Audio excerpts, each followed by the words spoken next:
વિદેશમાં વધુ એક ગુજરાતી વિદ્યાર્થીનું મોત થયું છે। કેનેડાના ટોરેન્ટોમાં દુર્ઘટનામાં મોત થયું છે। મૃતક વિદ્યાર્થી નવસારીના કરોડ ગામનો આ વતની હતો। કાર્બન મોનોક્સાઇડનું પ્રમાણ વધી જતા દુર્ઘટના બની। ગેરેજમાં મૂકેલી કાર ચાલુ રહી ગઈ હતી। ફાયર સેફટીની સંપૂર્ણ માહિતી ન હોવાને કારણે ન થઈ શક્યો બચાવ।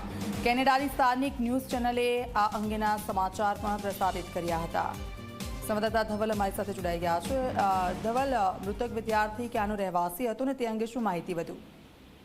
જી, જે મૃતક જે વિદ્યાર્થી છે કેનેડામાં નીલ પટેલ એ નવસારીના મોટી કરોડ ગામનો વતની હતો અને 2018માં સ્ટુડન્ટ વિઝા પર નીલ જે છે એ કેનેડા ગયો હતો।